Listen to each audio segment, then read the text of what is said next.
अस्सलाम वालेकुम जी।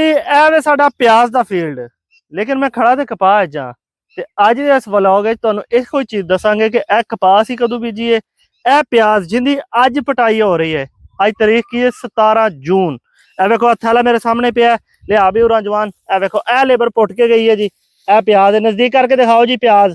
ਇਹ ਦੇਖ ਰਹੇ ਹੋ ਤੁਸੀਂ, ਇਹ ਪਿਆਜ਼ ਹੈ ਜਨਾਬੇ ਵਾਲਾ। ਤੇ ਇਹ ਕਪਾਹ ਵਿਖਾਓ ਜੀ। ਇਹ ਵੇਖੋ ਇਹ ਕਪਾਹ ਖਿੜੀ ਪਈ ਜੇ।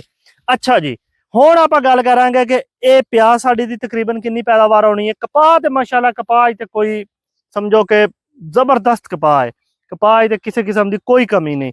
ਤੇ ਇਹ ਜਨਾਬੇ ਵਾਲਾ ਜਿਹੜਾ ਪਿਆਜ਼ ਸੀ ਅਸੀਂ ਬੀਜਿਆ ਸੀ ਦਸੰਬਰ ਦੇ ਆਖਰ ਤੇ, ਠੀਕ ਹੈ।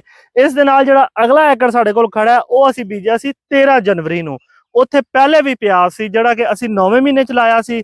ਉਹ ਦਸੰਬਰ ਦੇ ਆਖਰ ਵਿੱਚ ਪੁੱਟ ਕੇ ਫਿਰ ਦੁਬਾਰਾ ਅਸੀਂ ਪਿਆਜ਼ ਲਾਇਆ ਤੇ ਜਨਵਰੀ ਦੇ ਸ਼ੁਰੂ ਵਿੱਚ ਪਿਆਜ਼ ਲਗਾ ਕੇ ਫਰਵਰੀ ਦੇ ਸ਼ੁਰੂ ਵਿੱਚ ਉੱਥੇ ਅਸੀਂ ਕਪਾਹ ਲਗਾਈ। ਇਹ ਜਿਹੜੀ ਜ਼ਮੀਨ ਹੈ ਇਹ ਖਾਲੀ ਸੀ, ਇਹ ਤੇ ਅਸੀਂ ਦਸੰਬਰ ਦੇ ਆਖਰ ਤੇ ਪਿਆਜ਼ ਲਗਾਇਆ।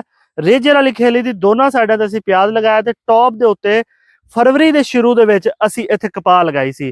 ਤੇ ਇਹ ਪਿਆਜ਼ ਸਾਡਾ ਤਕਰੀਬਨ ਚੌਥੇ ਮਹੀਨੇ ਦੇ ਆਖਰ ਤੇ ਫੁੱਲ ਤਿਆਰ ਹੋ ਗਿਆ ਸੀ। ਇਸ ਦਫਾ ਪਿਆਜ਼ ਓਵਰਆਲ ਕਮਜ਼ੋਰ ਰਿਹਾ, ਪੈਦਾਵਾਰ ਜਿਵੇਂ ਸਾਰਿਆਂ ਦੀ ਘਾਟੇ ਉਵੇਂ ਸਾਡੀ ਵੀ ਘਾਟੇ। ਤੇ ਬਾਕੀ ਇਹਦੇ ਇੱਕ ਦੋ ਗਲਤੀਆਂ ਹੋ ਗਈਆਂ ਸਨ ਸਾਡੇ ਕੋਲ। ਅਸੀਂ ਪਿਆਜ਼ ਥੋੜਾ ਜਿਹਾ ਨੀਵਾ ਲਾ ਦਿੱਤਾ ਸੀ, ਅਗਰ ਥੋੜਾ ਉੱਚਾ ਰੱਖ ਕੇ ਲਾਂਦੇ ਤੇ ਇੱਕ ਛੋਟੀ ਜਿਹੀ ਗਲਤੀ ਸੀ, ਅਗਰ ਉਹ ਨਾ ਹੁੰਦੀ ਤੇ ਸ਼ਾਇਦ ਪਿਆਜ਼ ਦੀ ਪੈਦਾਵਾਰ 40-50 ਮਣ ਏਕੜ ਦੀ ਵੱਧ ਸਕਦੀ ਸੀ। ਮੁਖਤਸਰ ਗੱਲ ਇਹ ਕਰਾਂਗੇ ਕਿ ਇਸ ਦਫਾ ਜਿਹੜਾ ਸਾਡੀ ਪਿਆਜ਼ ਦੀ ਐਵਰੇਜ ਆਏਗੀ ਉਹ ਆਏਗੀ, ਕਿਉਂਕਿ ਇੱਕ ਏਕੜ ਅਸੀਂ ਪਹਿਲੇ ਜਿਹੜਾ ਪੱਟਿਆ ਸੀ ਉਹ 96 ਮਣ ਏਕੜ ਆਇਆ ਸੀ ਤੇ ਇਹ ਸ਼ਾਇਦ ਉਸ ਤੋਂ ਥੋੜਾ ਜਿਹਾ ਬਿਹਤਰ ਹੋ ਜਾਏ ਜਾਂ ਸ਼ਾਇਦ ਓਨਾ ਹੀ ਰਹਿ ਜਾਏ। ਤੇ ਲੇਕਿਨ ਆਮ ਜਿਹੜੇ ਰੂਟੀਨ ਹੈ, ਅਗਰ ਇੱਕ ਦੋ ਗਲਤੀਆਂ ਨਾ ਹੋਣ ਤੇ ਦਸੰਬਰ ਦੇ ਸ਼ੁਰੂ ਵਿੱਚ ਪਿਆਜ਼ ਲੱਗ ਜਾਏ ਤੇ ਫਰਵਰੀ ਦੇ ਸ਼ੁਰੂ ਵਿੱਚ ਕਪਾਹ ਲੱਗੇ ਤੇ ਫਿਰ ਪਿਆਜ਼ ਵੀ ਤੁਹਾਡਾ ਤਕਰੀਬਨ 150 ਤੋਂ 200 ਮਨ। ਤੇ ਕਪਾਹ ਤੇ ਫਿਰ ਜਿੰਨੀ ਮਰਜ਼ੀ ਮਿਹਨਤ ਕਰ ਲਓ ਨਾ, ਕਪਾਹ ਤੇ ਵੇਖੋ ਨਾ ਜੀ ਇਸ ਟਾਈਮ ਭਰਪੂਰ ਉਰਾ ਲਿਆਓ ਇੱਕ ਰੈਂਡਮ ਜਗ੍ਹਾ ਤੇ ਤੁਸੀਂ ਵੇਖੋ ਮਾਸ਼ਾਅੱਲਾ ਟਿੰਡੇ ਹੀ ਟਿੰਡੇ ਨੇ ਕਪਾਹ ਨਾਲ ਕੋਈ ਕਮੀ ਨਹੀਂ। ਜਿੰਨੀ ਕਪਾਹ ਤੇ ਤੁਸੀਂ ਮਿਹਨਤ ਕਰ ਲੋਗੇ ਉਨੀ ਕਪਾਹ ਅੱਛੀ ਬਣ ਜਾਏਗੀ। ਤੇ ਬਾਕੀ ਇਸ ਫੀਲਡ ਜਿਹੜਾ ਸਾਡਾ ਜ਼ੇਨ ਹੈ ਉਹ ਇਹੋ ਹੀ ਹੈ।